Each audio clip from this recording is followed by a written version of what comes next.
नमस्कार दोस्तों, स्वागत है आपका आपके अपने यूट्यूब चैनल मनप स्टोरीज में। दोस्तों, ये कहानी चल रही है कठिन सफ़र और उसके 2 सीज़न अपलोड हो चुके हैं। ये तीसरे सीज़न का 9वां और अंतिम वीडियो है। दोस्तों, इस वीडियो में पता चलेगा कि आशा को ऋतु के बारे में पता चलने के बाद वो ईशान को अपनाती है या नहीं। तो चलिए दोस्तों, इस वीडियो को शुरू करते हैं। इससे पहले की वीडियो देखने के लिए आपको डिस्क्रिप्शन बॉक्स में कठिन सफ़र नाम से प्लेलिस्ट है, उसमें जाकर के इसके पहले के जितने भी पार्ट्स हैं वो आप देख सकते हैं। तो चलिए इसको शुरू करते हैं। तुम चिंता ना करो, एक बार हम अपने मुकाम तक पहुंच जाएं, उसके बाद मैं तुम्हें 1 मिनट में बाहर करवा दूंगी। बस तुम मुझे कॉल मत करना, थोड़ा और सब्र रखो। मैं कुछ ऐसा प्लान कर रही हूँ जिससे सांप भी मर जाए और लाठी भी ना टूटे। अब पुलिस ने अपनी इन्वेस्टिगेशन बढ़ा दी और उसने चेतन की कॉल डिटेल्स खंगालना शुरू कर दिया और उसकी व्हाट्सएप हिस्ट्री भी खंगालनी शुरू की। जब चेतन की कॉल डिटेल्स और व्हाट्सएप हिस्ट्री खंगाली तब पता चला कि ऋतु और चेतन ने काफ़ी बार बातचीत की है। जब चेतन को बहुत ही कड़ाई से पूछताछ की, 3rd डिग्री टॉर्चर दिया गया, तो चेतन ने हाँ कर दी कि हाँ, ऋतु के कहने पर ही वह सब कुछ कर रहा है। जैसे ही चेतन ने यह बयान दिए तो पुलिस ने ऋतु को भी धर दबोचा। जैसे ही पुलिस कंपनी में आई और उन्होंने ऋतु के अरेस्ट वारंट दिखाए तो ऋतु घबरा गई। उसने आशा से कहा, आशा, ये क्या हो रहा है? पुलिस मुझे अरेस्ट करने आई है। मैंने आखिर ऐसा क्या किया है? तुम रोको इन्हें।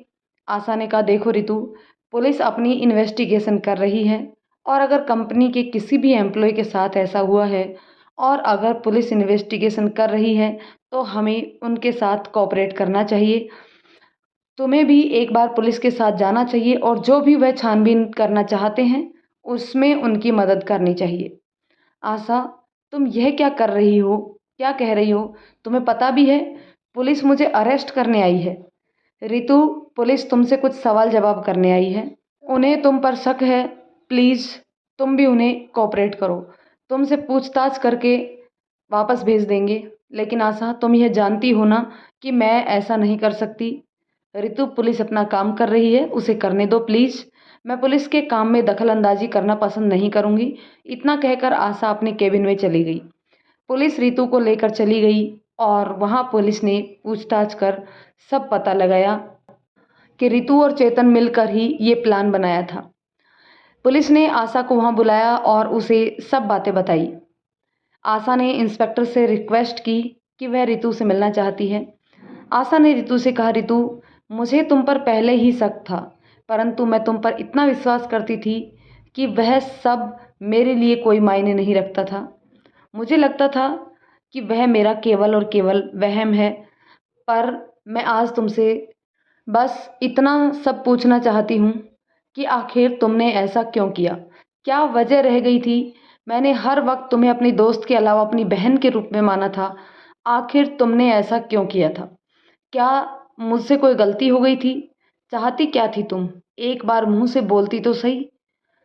तू तो बोलती है मैं तेरे लिए वह सब करती। अगर तू मुझे अपनी बहन की तरह ही मानती है तो मुझे जयपुर वाली ब्रांच की एमडी क्यों नहीं बनाया और मुझे सिर्फ कंपनी के 25% शेयर दिए, जबकि कंपनी की हर चीज़ों में मैं तुम्हारा पूरा सहयोग करती थी। तो क्या तुम मुझे 50% शेयर नहीं दे सकती थी?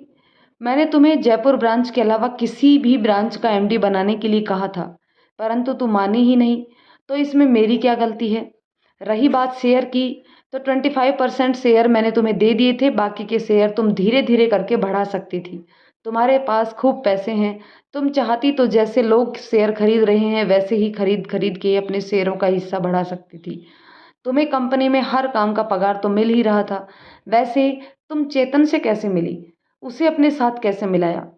जब चेतन हमारी कंपनी में काम कर रहा था तब मैं और चेतन एक दूसरे को पसंद करते थे और साथ ही हम दोनों शादी भी करना चाहते थे।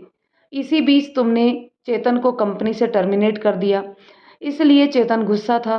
तो हम दोनों ने मिलकर यह प्लान बनाया कि हम एक अच्छा मौका देखकर यह कंपनी तुझसे धोखे में हड़प लेंगे। लेकिन जैसे ही हम लोग कैलिफोर्निया गए तो वहाँ तुम्हारी मुलाकात ईशान से हो गई थी। मैंने खूब कोशिश की कि ईशान तुमसे दूर रहे। मैंने ईशान को भी खूब भड़काया, परंतु ऐसा हो ना सका। फिर हम वापस आ गए। आते समय मैं दिल्ली में चेतन से मिली कि हम अपने प्लान को थोड़ा जल्दी एग्जीक्यूट करें।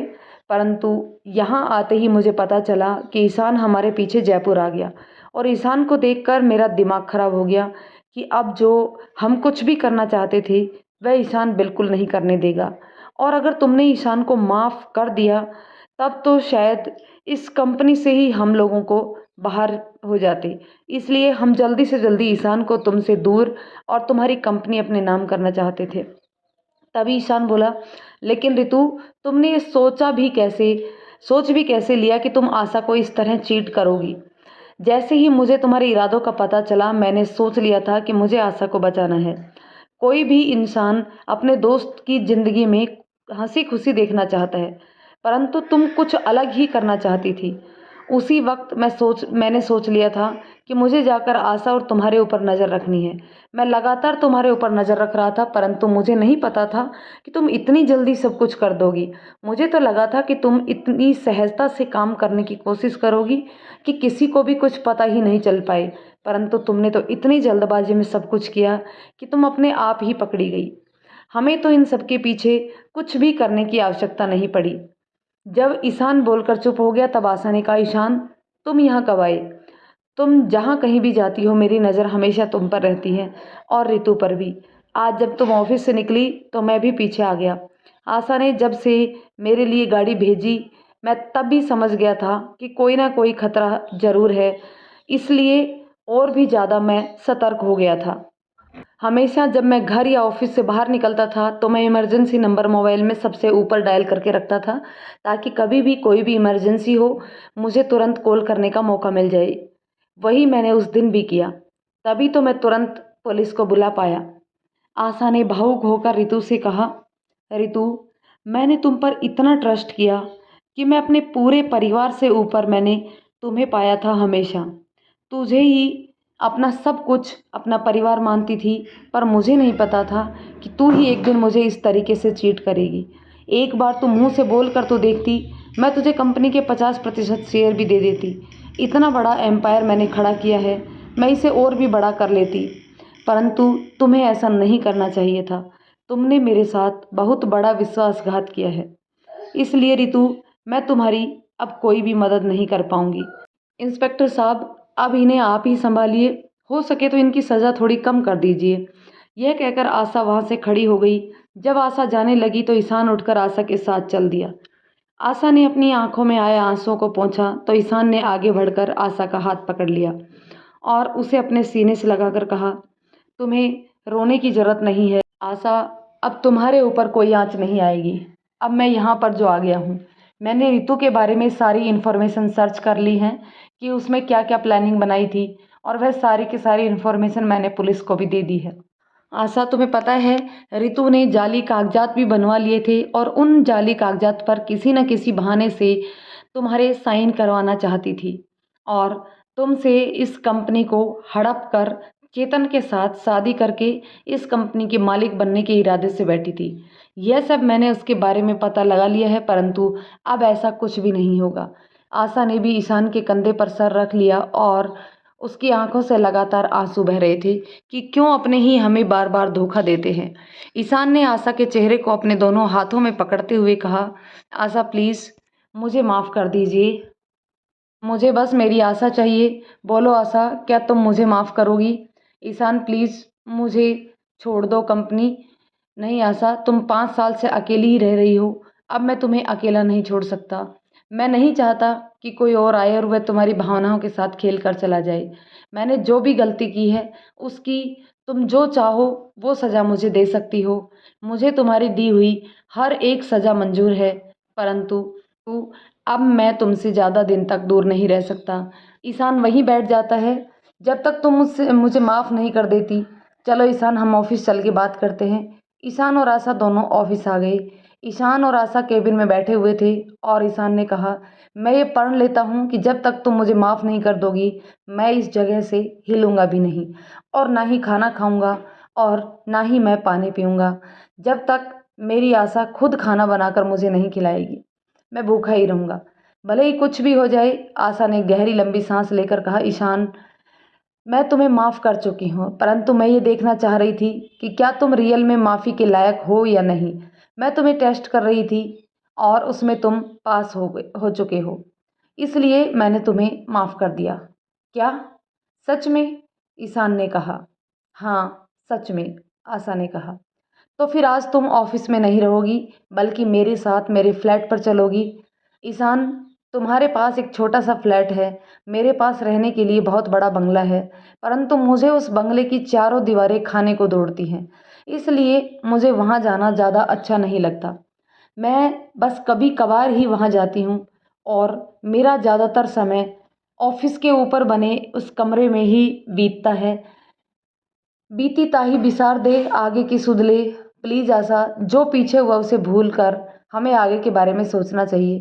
प्लीज़, एक दूसरे से दूर रहकर हम दोनों ने बहुत सजा पाली है, अब हम फिर से साथ रहेंगे। क्या तुम जीवन भर मुझे अपना बना सकती हो? ईशान ने घुटनों के बल बैठकर आशा को प्रपोज किया। ईशान, मुझे इस सब के बारे में सोचने का टाइम चाहिए। मैं इतना जल्दी कोई भी डिसीजन नहीं ले सकती। तुम जानते हो ईशान, मुझे एक के बाद एक धोखे मिल रहे हैं। मैं किसी पर भी इतनी आसानी से विश्वास नहीं कर सकती। आशा, मैं तुम्हें समझ सकता हूँ। मानता हूँ कि इन सब की जिम्मेदार मैं हूँ। शुरुआत इन सब की मैंने ही की है। परंतु मैं तुमसे ये प्रॉमिस करता हूँ कि ऐसा फिर दोबारा कभी नहीं होगा। ईशान, जितना तुमसे दूर रहकर मैं तड़पी हूँ, मुझे पता है तुम भी उतना ही तड़पे होंगे मुझसे दूर रहकर। मुझे रात रात भर नींद नहीं आती थी तुम्हारे बगैर, शायद तुम्हें भी नहीं आती होगी, मगर तुमने एक बार भी मुझसे कांटेक्ट करने की कोशिश नहीं की। कितना दिल दुखता था मेरा, तुम नहीं जान सकते। Asha, I am sorry, I am really very sorry. मैं भी हमेशा तुम्हें याद करता था।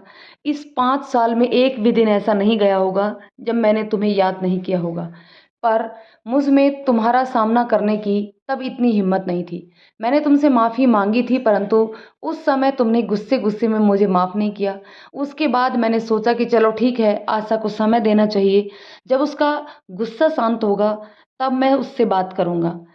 कुछ मेरा भी ईगो आड़े आए जा रहा था, जिसकी वजह से भी मैं तुम्हें कॉल नहीं कर पाया।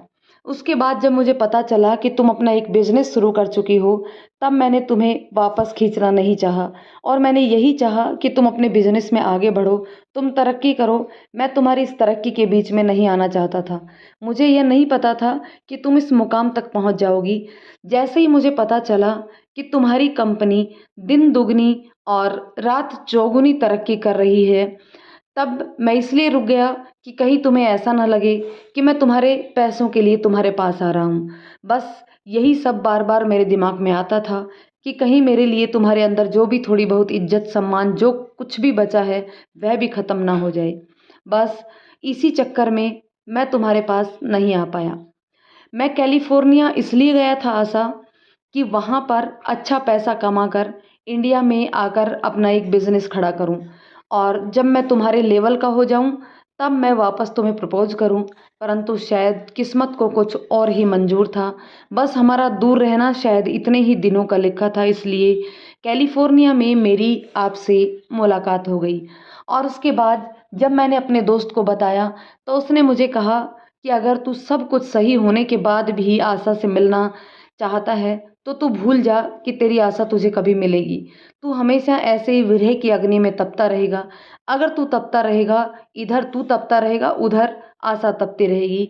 और उसने मुझे समझाया कि इतनी बड़ी बिजनेस वीमेन होने के बाद भी जब वह आज तक अपनी ज़िंदगी में आगे नहीं बढ़ी, तो इसका मतलब साफ है कि अभी भी वह तुम्हारा इंतज़ार कर रही है। तुम जाओ ईशान, अपने प्यार को पालो।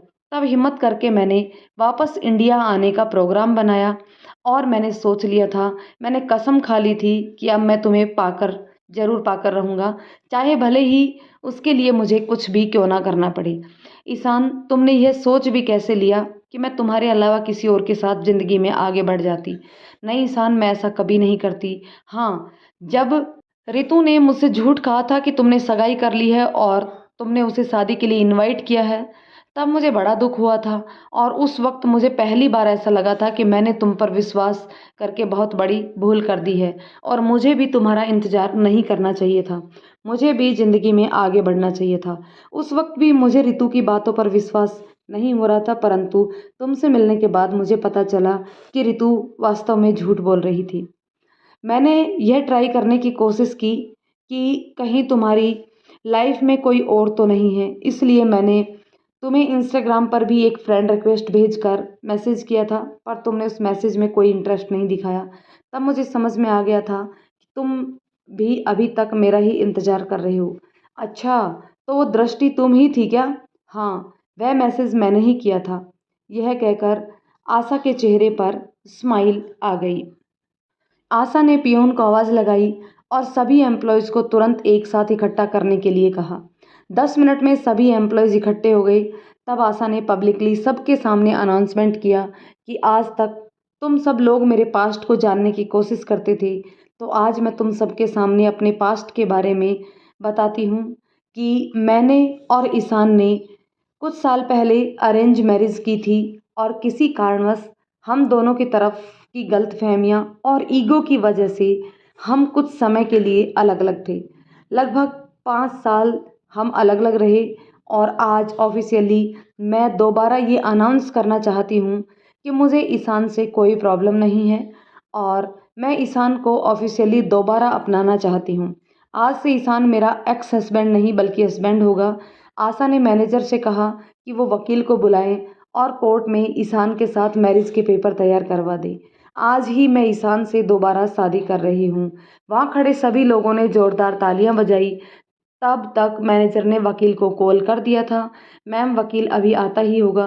कुछ समय बाद वकील आ गया और उन दोनों के मैरिज पेपर्स पर साइन करवा दिए और सभी को रात की पार्टी के लिए इनविटेशन दिया गया। रात को एक बड़ी पार्टी का आयोजन किया गया और इस पार्टी में ईशान और आशा दूल्हे दुल्हन की तरह तैयार हुए। दोनों ने एक दूसरे को माला पहनाई और फिर से एक दूसरे की लाइफ में आ गए। आशा ने कहा, ईशान, आज मैं तुम्हारे साथ तुम्हारे फ्लैट पर तुम्हारी दुल्हन बनकर चलूंगी, परंतु कल हम अपने बंगले में चले जाएंगे और वहीं पर हम साथ साथ रहेंगे। तुम्हारा नहीं, हमारा फ्लैट, कहकर ईशान ने आशा को गोद में उठाकर गोल गोल घुमाते हुए कहा। ईशान ने ईशान, ये क्या कर रहे हो? छोड़ो मुझे, आशा ने ईशान से छूटने की कोशिश करते हुए कहा। सभी ने तालियां बजाई और नवविवाहित जोड़े को आशीर्वाद दिया। इस तरह आशा ने ईशान को माफ़ किया और एक बार फिर से आशा और ईशान एक दूसरे की ज़िंदगी में आ गए, मरते दम तक साथ निभाने के लिए। ईशान ने घुटनों के बल बैठते हुए अपने दोनों कान पकड़ते हुए आशा के सामने सब के सामने यह कसम खाई कि आशा, दुनिया में कुछ भी हो जाए, भले ही कितने पैसे आएं या जाएं, कितने भी मौसम आएं या जाएं, यह ईशान आशा की जोड़ी अब दोबारा कभी अलग नहीं होगी। तो दोस्तों, इसी के साथ इस कहानी को हम ख़त्म करते हैं। कमेंट करके बताइएगा इस पूरी कहानी में सबसे इंटरेस्टिंग क्या चीज़ आपको लगी, ये कहानी आपको कैसी लगी, प्लीज़ ज़रूर से ज़रूर बताइएगा। यदि कहानी पसंद आई हो तो इसे लाइक शेयर करें। चैनल पर नए हैं तो प्लीज़ चैनल को सब्सक्राइब ज़रूर कर लें। धन्यवाद दोस्तों, मिलते हैं ऐसी एक और इंटरेस्टिंग कहानी में।